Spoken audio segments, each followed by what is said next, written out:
But what if I need it someday? That little voice is keeping you stuck, Mama. If you're drowning in piles of just-in-case items, curriculum you might use, supplies for future projects, books for kids who aren't ready for them yet, this video is for you. Today we're quieting that fear once and for all so that you can finally breathe in your homeschool space.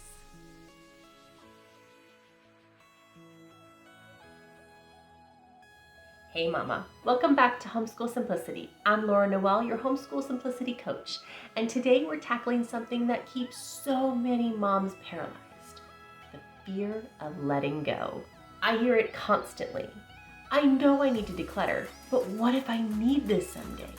Or your friends tell you, keep it all, you never know. Or, my friend threw out her kindergarten books and then had surprise baby number 4. But here's what I need you to understand. That someday fear, it's not protecting your family. It's stealing your peace. And it's making your daily homeschool life so much harder than it needs to be.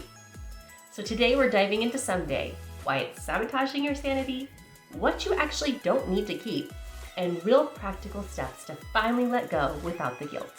Because you deserve to live in your home and not be buried by it. Let's grab your coffee and dive right in. Let me paint you a picture. Before I decluttered our homeschool materials, I was holding on to everything. I do mean everything. Shelves and shelves of curriculum that people had given me, that I'd collected from the free pile at co-op, that I bought at thrift stores. I had so many books and different curriculums that I hoped to use, that I wanted to use, that I dreamed of using, but they weren't the right fit for my kids. They were the wrong age level, the wrong interests, or the wrong learning style. And so all these things sat on the shelf staring at me, making me feel guilty and sad because I wanted to use them. They were my hopes and dreams embodied. I could envision this beautiful day when we'd sit down and study Little House on the Prairie together. But the reality was my kids wouldn't sit down for a read aloud. They didn't want to do pioneer crafts. They couldn't do the activities yet because the book was above their grade level. The reality of our situation was different than the vision I had in my head. So here's the truth.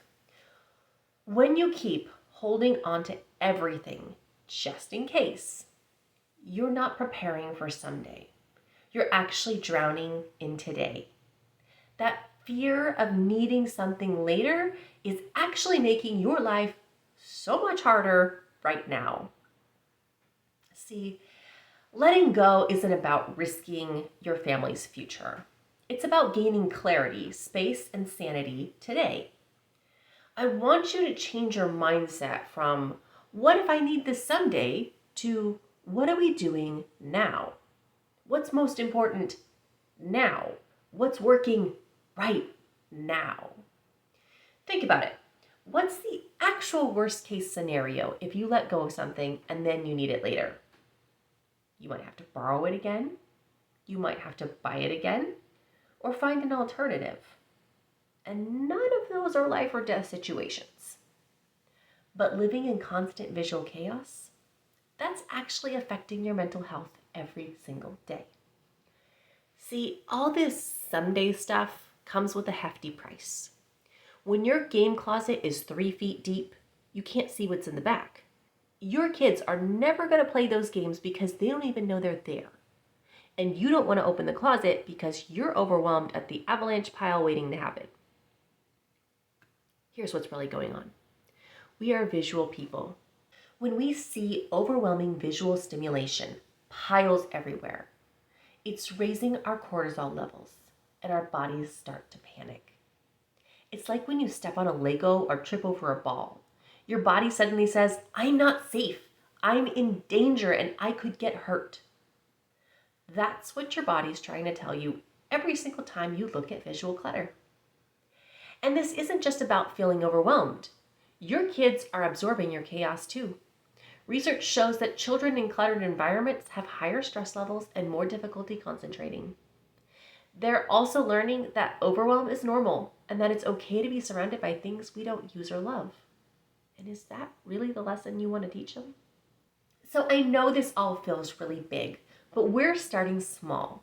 Here's your action step. Step 1, focus on your current materials. I want you to create a clear space for your current homeschool materials, whether that's a curriculum cart or a cabinet. Put only the things that your kids are using and love right now. Things that are applicable right now in this season of life. Then look around and just see the weight of all the other things around it.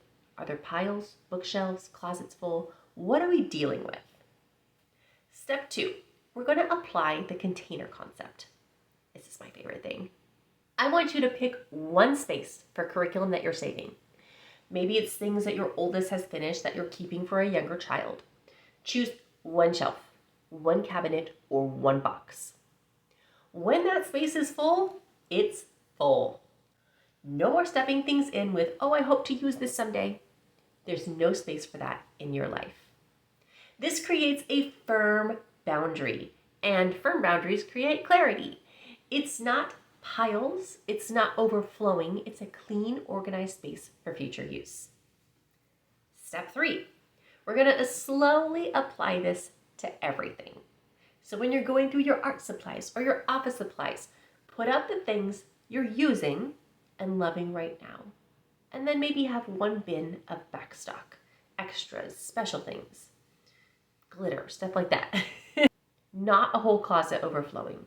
Now what you'll see is that there's probably piles and shelves of stuff you were keeping, but it's not something that you value highly enough to put into one of those two curated spaces that you're using right now and the things that you're storing for later.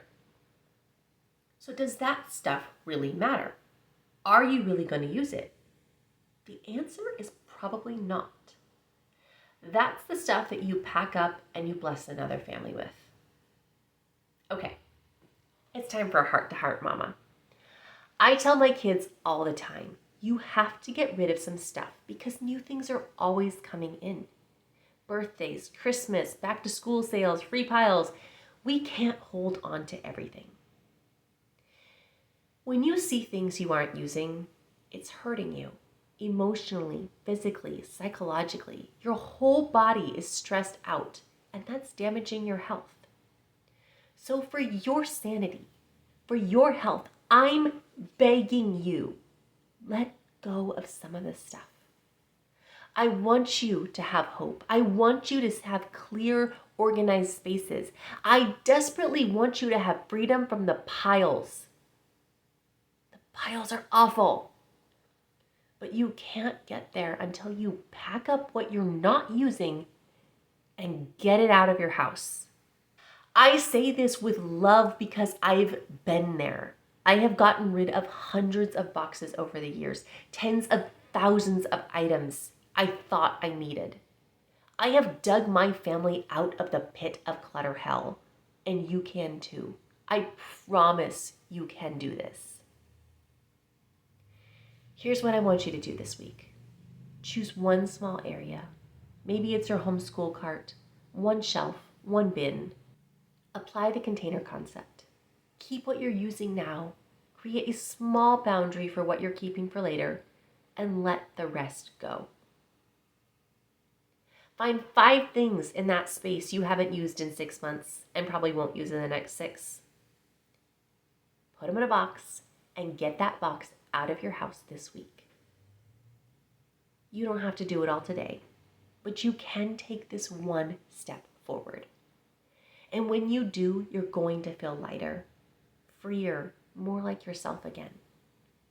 Remember, Mama, you need a system that sticks, and systems that stick start with simplicity. Clear your space, clear your mind. Your homeschool deserves more peace, and so do you. If you're ready to take this further, grab my free Homeschool Simplicity Staples Guide. The link is in the description. It's got 6 sanity-saving tools to kickstart your homeschool organization. You don't have to do it all, just do what sticks. And letting go of someday, that's where simplicity that sticks begins. Thanks so much for watching, Mama. I'll see you next week with more homeschool simplicity inspiration.